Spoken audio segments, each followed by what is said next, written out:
Turbines to speed.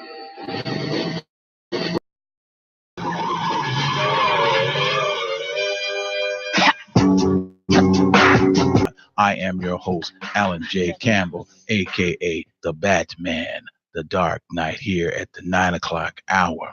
Hey, we're gonna jump into a couple of things tonight.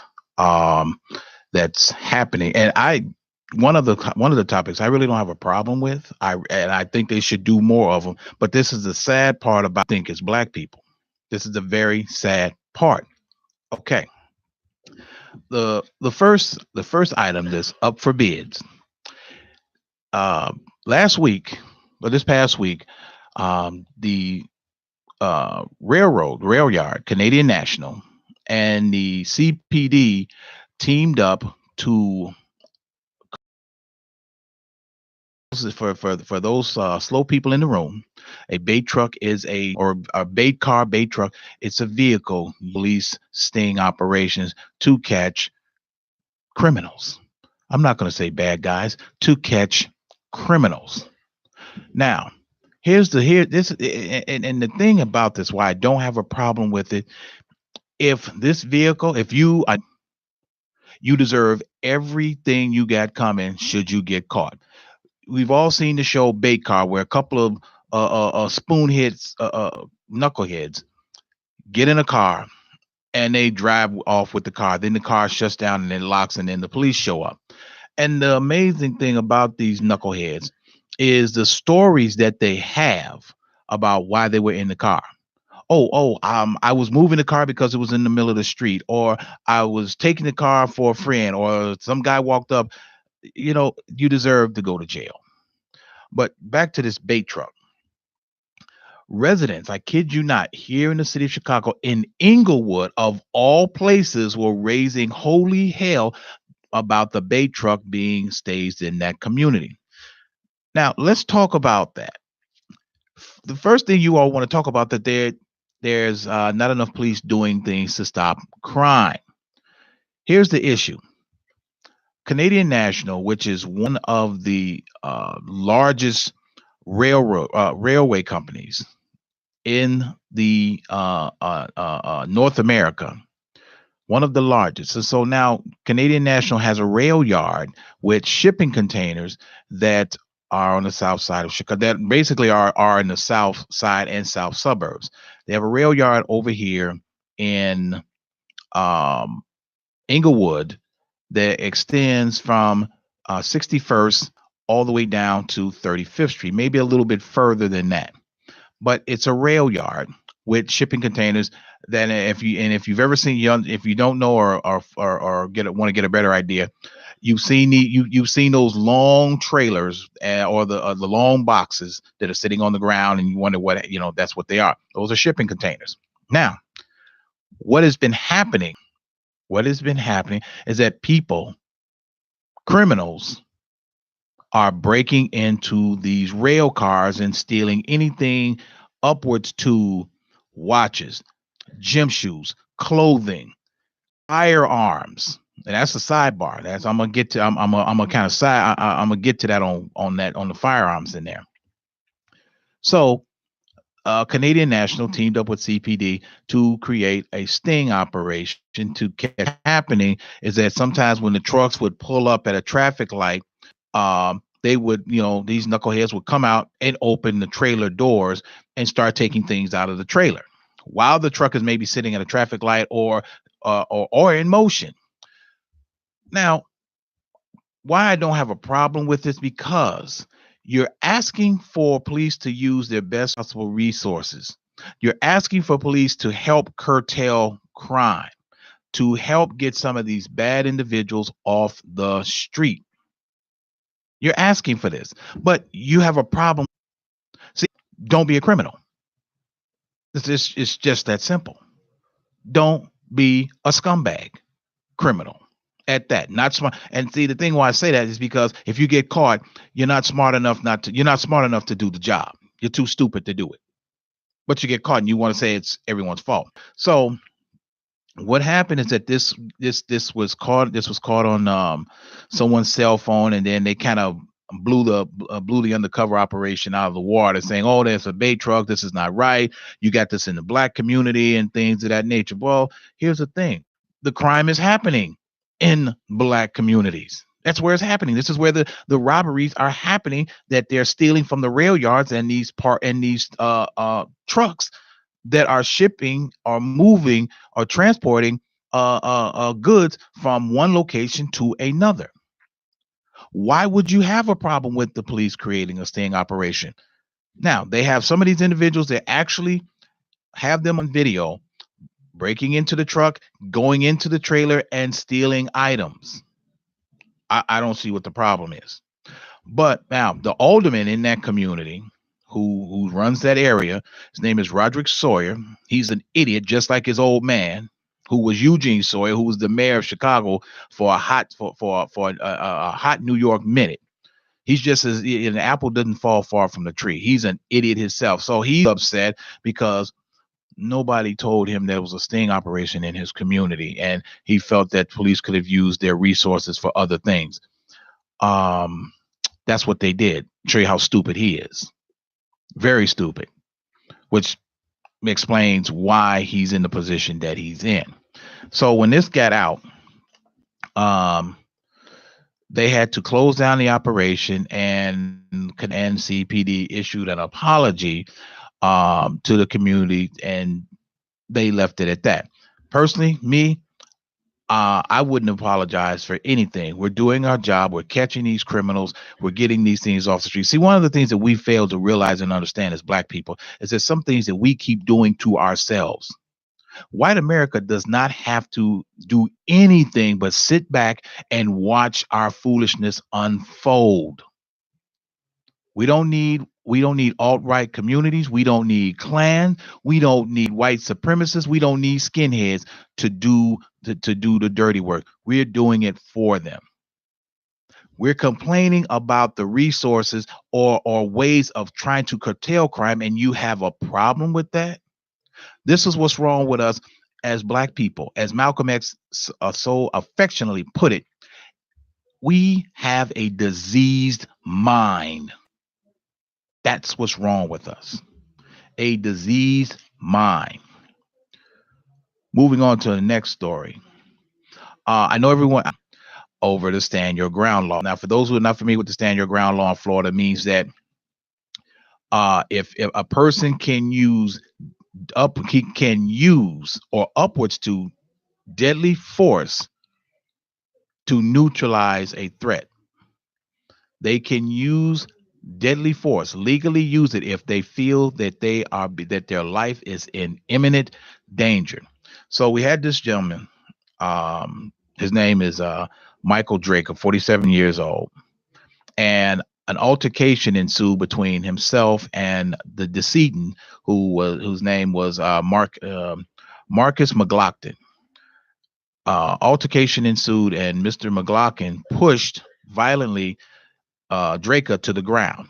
And as McLaughlin approached, Draker drew his firearm, striking Glockton once in the chest, killing him. Now, at first sight, it looks like a clear-cut case of self-defense, stand your ground law. Guess what? Oh, not to mention that Draker is white and McLaughlin was Black. But surprise, surprise, surprise. Earlier in the day, that same day, Draker got into an altercation with someone else at that same convenience store parking lot. And not only that, but he drew a firearm on this individual. Police were called, said man with a gun. They arrived and Draker was not there.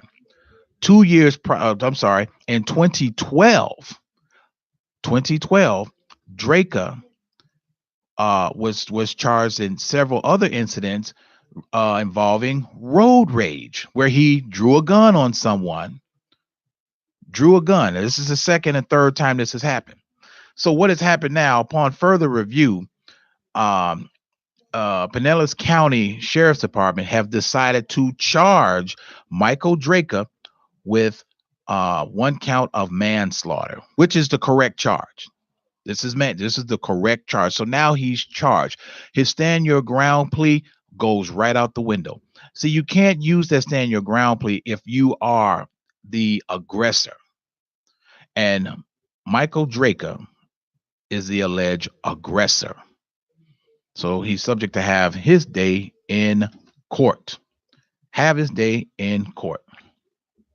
What the we've as of late we've been running across a lot of stories about sexual abuse in the schools, particularly in CP, and particularly here in the city of Chicago with CPS. So what is happening, because it is at a pitch, at a level that they're trying to figure out how to combat this.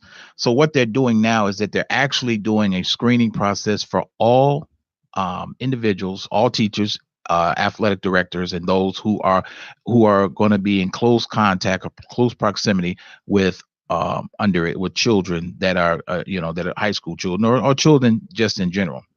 But here's the problem with this: they're trying to implement something a month before school actually begins, and they're trying to do the background checks, they're trying to do the screening and looking for this and looking for that. I'm gonna tell you something. You can do all of that. You can do all the screening, you can do all the background checks, you can do everything that you think is necessary and possible. What you cannot uh, anticipate is some individual getting up and deciding that they want to commit a crime, or they want to engage in um, bad conduct. You can't control that. There's no way possible to do it. It hasn't been done in the history of man. In the history of man. We told and I totally get it that there are a lot of you out there that are listening or watching, and you have tender age children, and you hope that the educator that you have left them with is going to treat them with some sense of dignity, some sense of respect, and not go beyond certain things. I mean, we've had this happen. We've had male teachers become involved with female students, and sometimes even male teachers. We've had this happen. We've had female teachers or educators become involved with male students. We've had this happen. The thing is that as I say before, you can have all the screening processes in place, but you cannot judge. You cannot put on someone's mind when they get feet on the floor. Cannot do that. So, with that being said, I'm gonna move right into my subject tonight. And this subject, and this is geared to a lot of these young men out here, a lot of these young boys, young men, those who have families, those who are raising families, or at least supposed to be, or trying. This is for the young women that may be listening, that may be with somebody that they think, and the key word that they may think is beneficial to them or good for them. See, we have to start looking at and we're going to get into a family unit. Before I do that, I'm gonna let you know that the phone lines are open. So if you want to chime in on this conversation, this topic, give me a call here at 708-223-8953. That's 708-223-8953. The topic, and I use some of this as I parallel some of this from my own experience. It's called things my father never taught me. Never taught me. Now, we may have, if you have a family, or for those who do have families or what have you, and your father was not there. Your biological father was not there.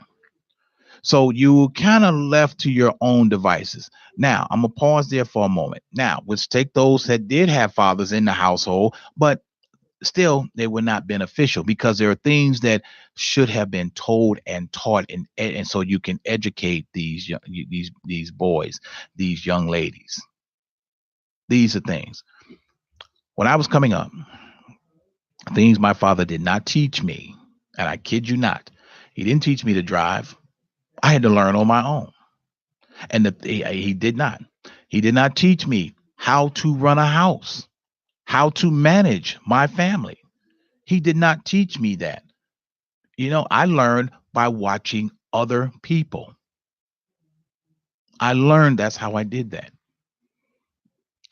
I was never taught how to be a leader, how to problem solve. And this is one of the problems that we have in the Black community, is that we have too many individuals who do not know how to solve problems because they're not being taught how to solve a problem. Sometimes we as Black people, we want to throw money at a situation, or we'll just completely block it out when we know that it should be dealt with or handled. For our young ladies, when you with the fact that you did not have a father figure, a positive father figure, maybe in your life or in your household. So what happens is that you wind up making bad decisions when it comes to your men. You wind up doing that. Some women, for and keeping it real, as I always do on my show, some women just want dick in the house. He don't work. He don't have to cook. He don't have to clean. Just as long as there's a piece of wood in the house that she can ride for the hobby horse, that's all that matters. And some of you women are out there taking care of these men, taking care of these grown ass men. I never will understand that. You cannot be that desperate and that lonely that you will allow yourself to be um, dehumanized and saying, this is not what I want. You have to understand, you have to decide what you want. For you men, and for those who have had men in their lives. Let's say, for the sake of argument, your father wasn't there, but you've had a positive man come through your life that have passed through, that has been there and worked on trying to educate you on how to do things, how to navigate this maelstrom called life. Now, what you do with what you do, what is given to you, what you do from what you learn, and how you use it is up to you. None of us can ever say that we never got a chance, had a chance, ever. We can't say that because there has been someone that has come into our lives who has made a impact. It's just on how we perceive that, how we conduct ourselves. When I talk to my sons and my daughters, and I educate them into things that they need to know, you don't want to be 20 years down the line and then you all are sitting around as siblings or whatever, and then you're talking about, well, mom and dad never taught us this, or we didn't know this, or we never learned that. Funny. You just ask yourself these questions. One of the funny things, and I laugh about it now and be only because the kids are here and things, and my kids are in the world. But when I think about it now, one of the things that my father never taught me, I never even understood what and how to use a condom. I had to learn about that it was basically, I was putting in work and I learned on the job on what to do. What am I supposed to do? Because what happened, these are very vital conversations that one should have with their male children, and so they can get a better understanding. It's not so much about protection from disease or pregnancy. It's understanding life. And it's understanding that if you're not using it, there are consequences for this. There is unwanted pregnancies for people, plain and simple, unwanted. I've heard women even say, you know, I didn't, and that's a little, you just shake your head and you really say you actually, let that fly out your mouth. That's just it just behooves me. That just definitely behooves me. But when I think about the things that I did not learn from him, or how to do things, I had to learn basically as I went along, watching other people function and how they navigate it. So as I move through life, I'm able to make better decisions. I'm able to understand why I made the decision that I made. You guys, that some of you cats that are uh, with your significant other, or those that are, some of you young people that are playing house, because truth be told, that's what you're doing, playing house. Or you're trying to light the candle at both ends. Understand something. At some point or another, you've been given instruction on how to do this, how to function, how to run your household, how to manage your children, how to interact with your significant other.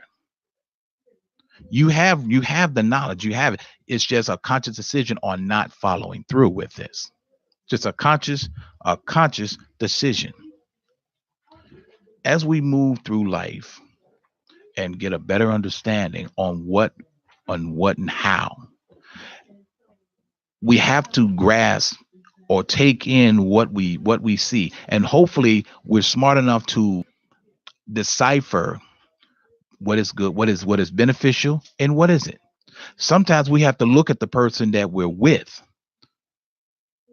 Going back to the title, things my father never taught me. Never taught. So when I say that, that includes the way, or how to select, or the type yourself to. These were conversations that we didn't have, and I'm not the only one. My brothers didn't even get the conversation. Never got. So subsequently, we we tried to figure it out. Some of us made, and a few of us made some really, really bad decisions with the people that we're with. And you probably are thinking the same thing. Well, maybe if I had have gotten this little bit of a lesson, or a little bit of an idea, or how to do this, maybe I would have made a better decision with this, or how to do this. Once you get a full understanding and knowledge of what and how to do this, it doesn't hurt to ask somebody a question. Say, hey, I'm not familiar with this. How do I do this? As a man, how do I raise my family? What do I do? How do I go about raising? Well, it's basically a lot of on the job training. You learn as you go. One of the simplest principles is that you provide for yourself. Because if you can't provide for yourself, how can you provide for anyone else? Your wife or girlfriend, significant other. How can you provide for her if you can't provide for yourself? If you one of them tackhead jimmies that just sits around, and you waiting for her to do everything, you're not even going out there to try to find money to pay a bill, but you expecting her to do it. You have to start reevaluating your choices, your decisions. You have to look at that. And if all this person's going to do is just keep putting babies in you, you have to start reevaluating your life. You have to start doing that. And if you don't, you're going to look up 20 years later, 20 years and 6 kids later, and figuring out or realizing I didn't just shot my shot. I didn't blew my load I don't have nothing else to do. These are things, that we in the black community have to wake up. We have to awaken the mind and understand how we need to conduct and function. How to function. Never taught me. Never. A lot of this is one of the systemic problems in the black community. Some of them are too busy doing whatever they're doing. Some of them are too busy taking care of other households when they're not taking care of the one that they created, which is almost it just no longer surprises me anymore. No longer. Your first priority, and these are the things that I had to learn as I grew. My first priority was how to provide. Sometimes we'll get women. In fact, I had a woman tell me one day, and I kind of looked at her like she had lost her mind. Um, uh, can you afford me? Can you take care of me? Can you afford to take care of me? And I'm thinking to myself, I say, well, what is she saying that for? Where did that come from? Is she some type of, high maintenance? Is she a high price hoe or what? What are we doing? What's really?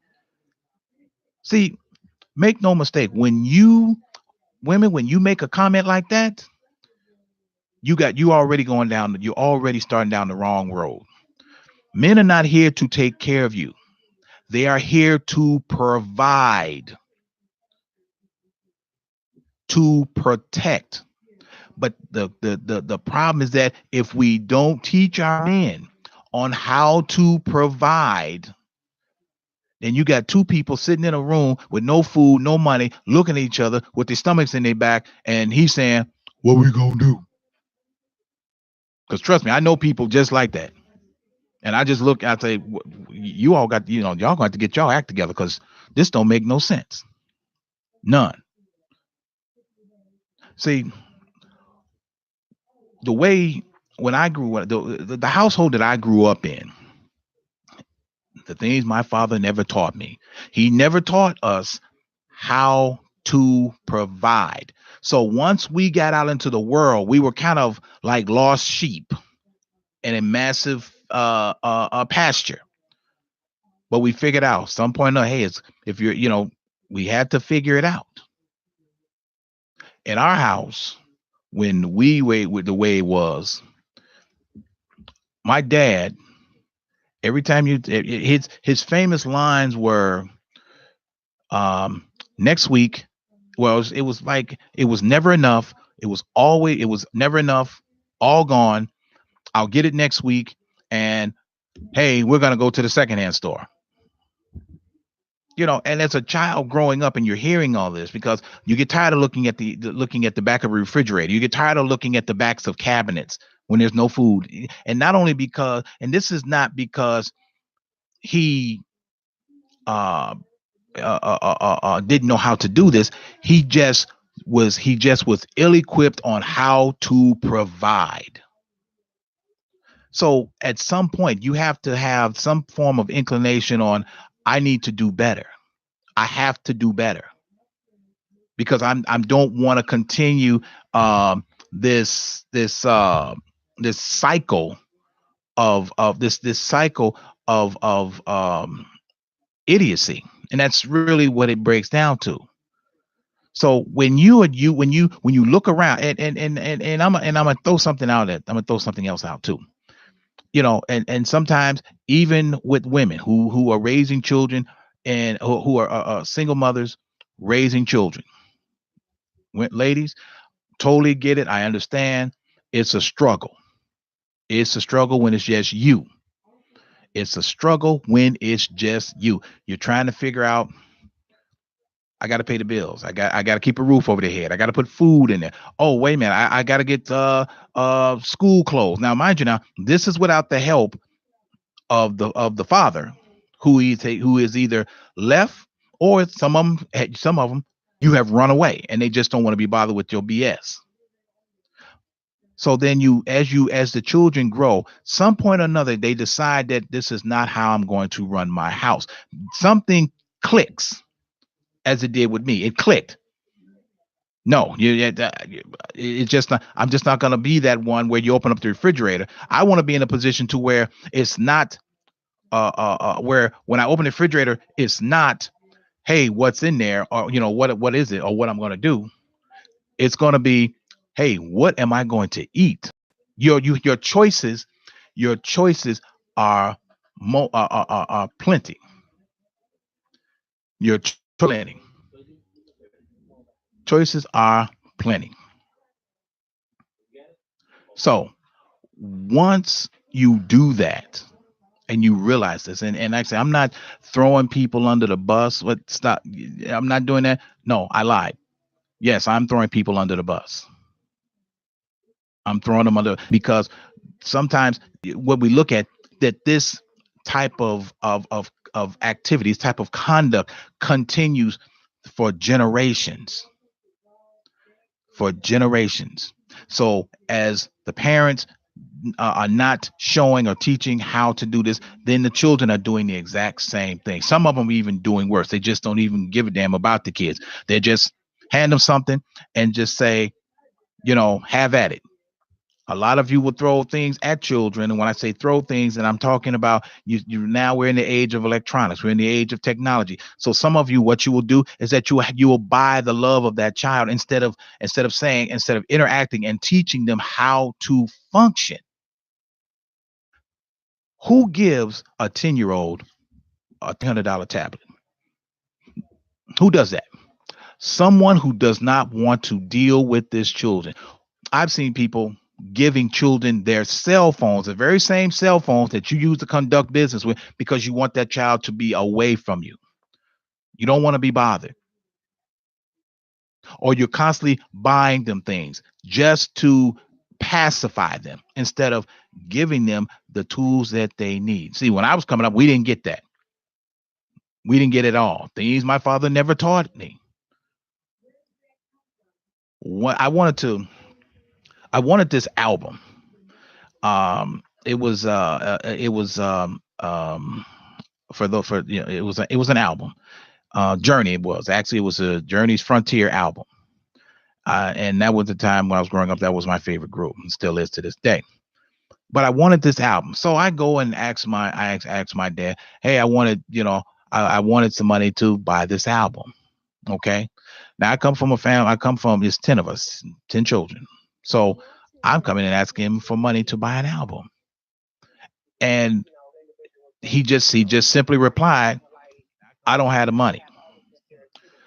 When you're a child and you hear that all the time on a constant basis, you start to take a different path and say, well, okay, this is what and that's when I decided to get my first job to what? Take care of myself, to provide for myself. Provide. This is what we do, ladies. We don't take. I'm not in the business of taking care of women. No, I mean, because that makes me, that would be a dime pimp. If I'm taking care of people, if I'm gonna take care of, no, provide. Men, you are the provider. If you don't know how to provide, ask somebody. Learn. Understand what that terminology means. Understand what that means. Understand. Hey, we got to pay some bills around here, so we're going to take us a little break here on radio, the Chronicles of Rohn. If you want some really good chicken, trust me, trust and believe, check out Captain Hook's at their 3 locations: 85th and Cottage Grove in Chicago, 103rd and King Drive in Chicago, and 159th and Kedzie in Markham. Nubian Beauty of Hair. Check out their fabulous products and go to their website at luxuryhairdirect.com/Nubian4 . And remember, put the dot on the end of that 4. Hey, we'll be right back here on the Chronicles of Rohn. Atomic batteries to power.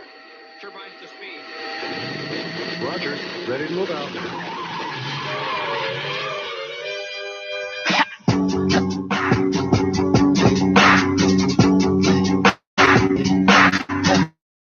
These niggas thinking they crazy out here. Net bounce. Y'all gotta pardon me tonight. I feel like a superhero up in here.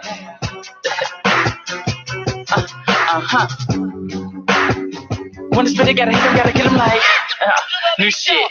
They call me Batman, cause the black mask is on my face. Gun up on my waist, booted and suited in them black case. I'm looking for some hood rats that I take to the back cave. Y'all lame like blank man, while I'm steady serving them like Pistol on my utility belt, like, yeah, I keep my identity to myself, like, you don't want me to grab that thing from the shelf, like, I call them Robin, cause that's my only help, right? Okay.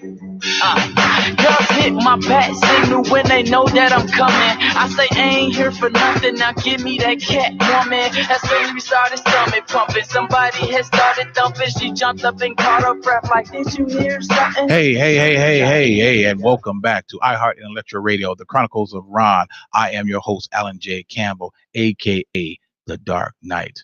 Hey, let's just a brief note.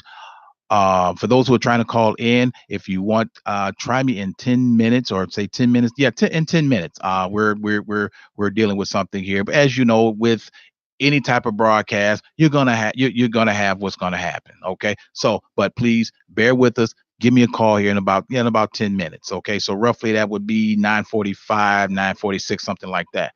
But so I don't want you all to feel like that you're being shut out. No, I don't want you to. We're just dealing with something here. So, going back to the topic, the things my father never taught me.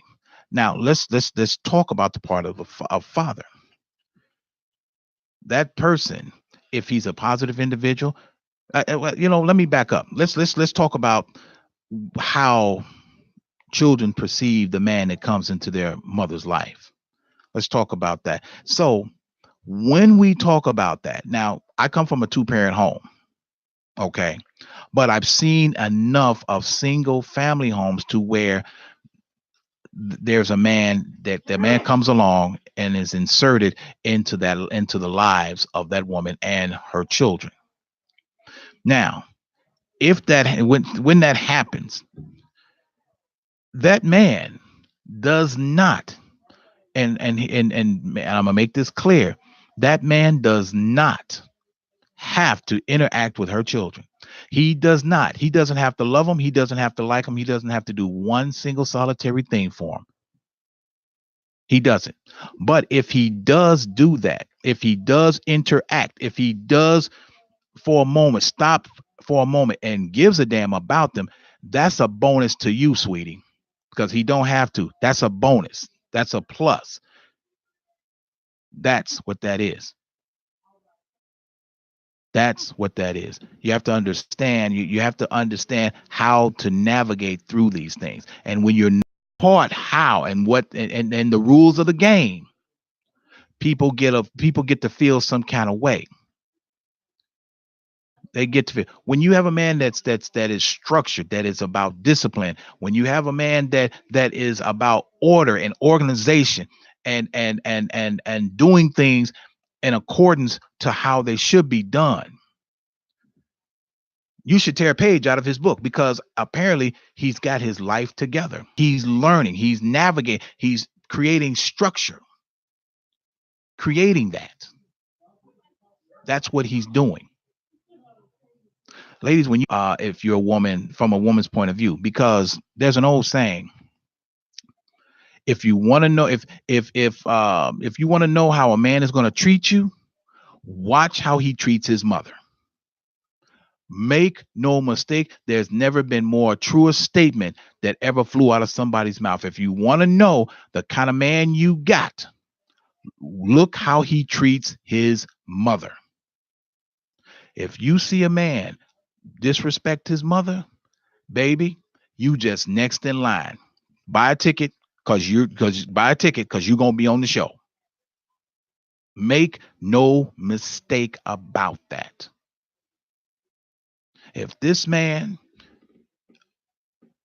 disrespects his mother in ways that sometimes that might be even shocking, wait, because you're going to get the second the second dose, and it may be a little bit more severe in that because of what he's doing, how he's conducting himself, how he's doing that.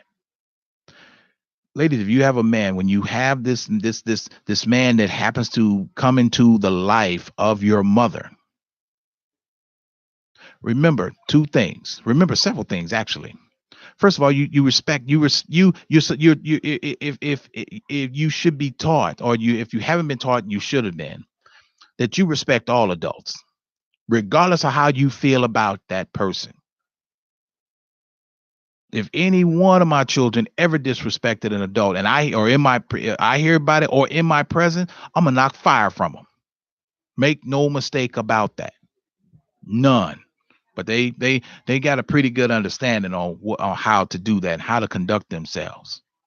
The idea is that now we have to transfer that same ideology to our children, so they know, so they can continue this path to correction. When you sit there and you allowing that baby to cry, and then you give them something, learn to nurture and learn to understand why he's crying or she's crying. Learn that. When this man comes into the life of your mother, that's whatever goes on between them goes on. It's between them. It is not for you. You have no say so. You have no vote. Period. It's not for you. If this man who comes into your mother's life, because see, I was not taught this. This is something that, hey, in the event that this happens, this is how you treat them, how you interact. A lot of this, like I said before, is on the job training. Now, make no mistake, when that man decides that he no longer wants to be bothered with her children, you have a very serious problem, because now it creates tension between that man and that woman, to a point where he no longer wants to be bothered with her. And children have a tendency, and this is one of the things, to where if you are growing up and you're being taught, we have to teach our children all aspects of life, relationships, and how to interact with people who they cross paths with. When this man no longer wants to be bothered with the woman who has children, it's basically, sometimes children purposely try to sabotage the relationship, because some of them feel that they're being thrown over, or they're being neglected, or that mama has put us over, that mama has put this man over us. You all have to understand, she's got a life. She spent majority of it providing for you. So now it's her turn to have to finish it's her turn to have a life now. If you're grown, you got your own kids, get going.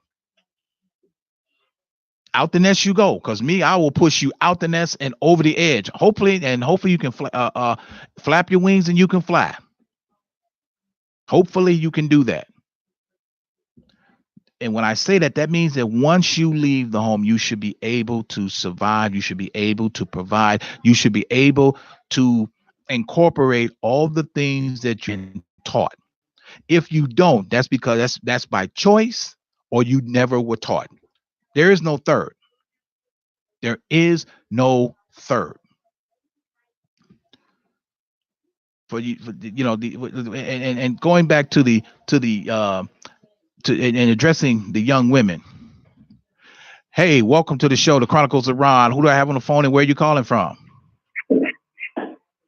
This is Jay from Georgia. Hey, what's happening in Georgia? We got Georgia in the house. All right, so let's get into it.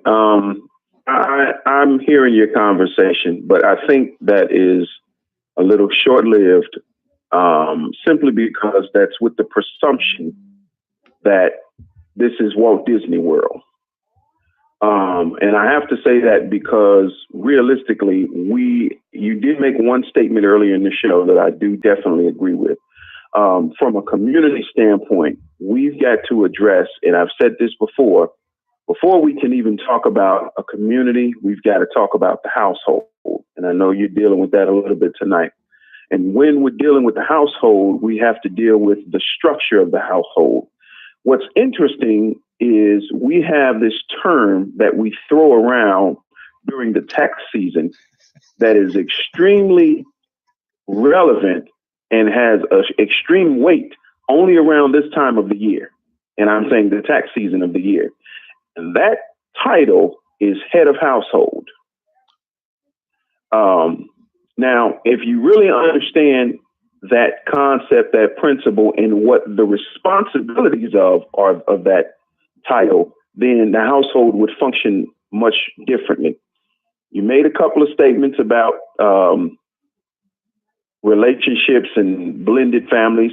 And we have to come to the reality that in this day and age, at least 70% of relationships are blended families, at least, because they're either coming from a marriage or previous relationship of some other kind. So with that comes a level of baggage that has to be dealt with.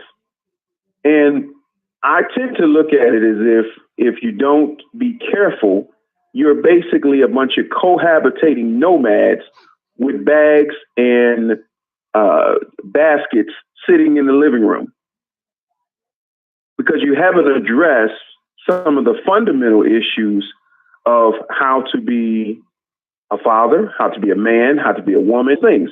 All of those things, stations that we've got to address and fix before we can talk about now this is a family. Because family has order, family has structure, family has responsibilities and hierarchy. And these are a lot of terms that we throw out, but people don't want to hear that. But nothing functions without order. Nothing. And the absence of order is what? Chaos. So I think it would be, first of all, the most important thing is to address the roles and the responsibilities before we can move forward. Now, with that being said, we have to identify the difference between a male and a man. Definitely have to identify that. And a woman and a girl. Or female, however you want to classify it. Because we have a lot of genders, but not a lot of roles. And it's sad when our community looks to everyone else other than the household to define the rules of the family. That's a problem. No other culture is so dependent upon the external to give it internal validation. Hello? Yeah, well, I'm listening to you. It doesn't happen. If you go to the Mexican community or the Hispanic community, you go to the Asian community, you go to the Polish community, you go to the Italian community. None of them reference a boxer or an athlete as the pivotal example of how to be what the household should function as. They do it.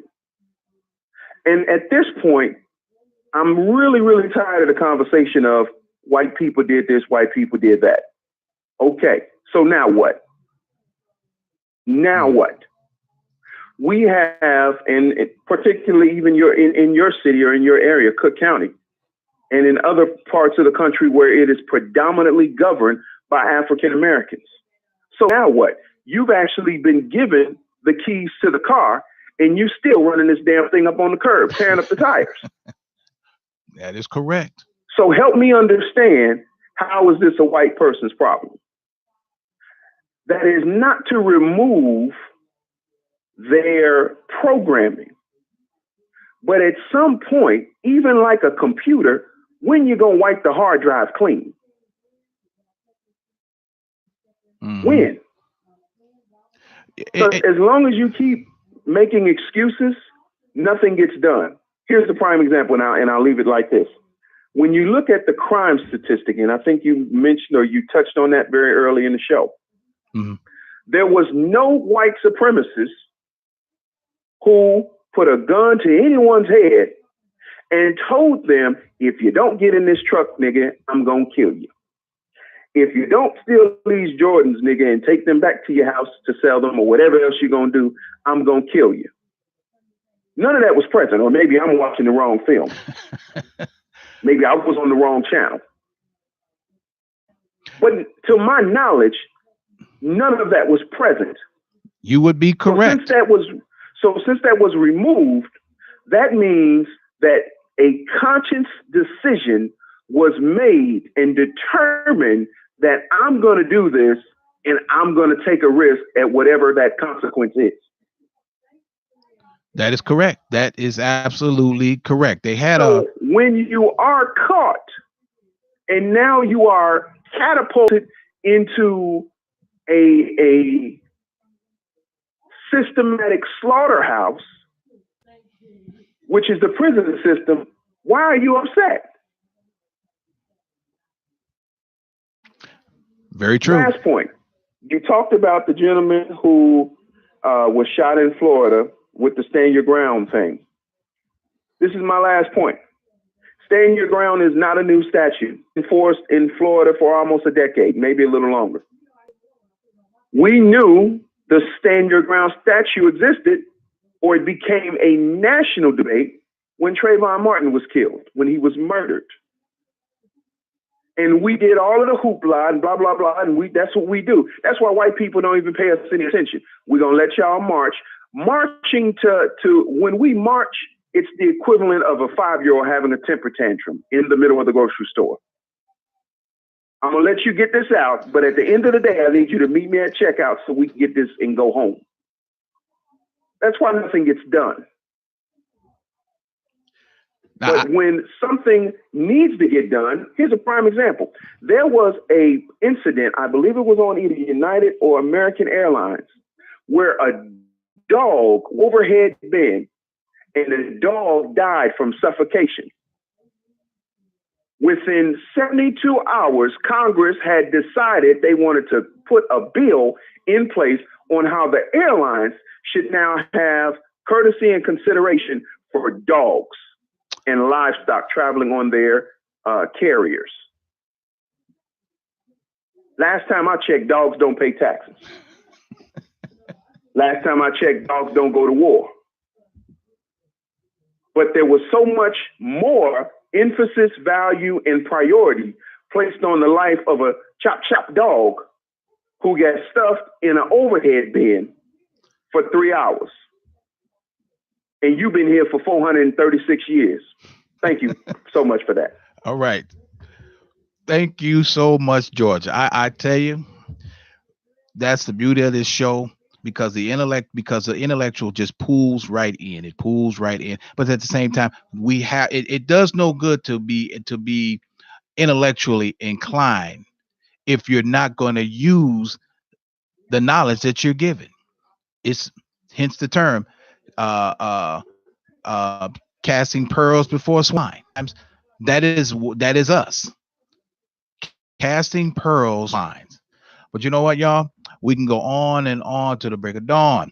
That's my time here on iHeart Intellectual Radio, the Chronicles of Rohn. That is my time. I hope you all enjoyed the show, and I hope you got something out of that. Hopefully you got something out of that, and then you're able to make better decisions or reevaluate the situation you may be in or that you're going into with dealing with your children, dealing with your significant other, dealing with your husband or your wife. Start looking at these things a lot closer and deeper. So anyway, I'm going to say goodnight. And to my sponsors, thank you once again to my sponsors. Thank you very much, guys. You guys do make it a lot easier. To Captain Hook, 85th and Cottage Grove, 103rd and King Drive in Chicago, and 159th in Kedzie in Markham. Nubian Beauty of Hair. Go to their website, luxuryhairdirect.com/Nubian4 . Remember to put the dot on the end of that 4. And in closing, not my monkey, not my circus. See y'all next week. My identity to myself, like, you don't want me to grab that thing from the shelf, like, I call them Robin, cause that's my only help.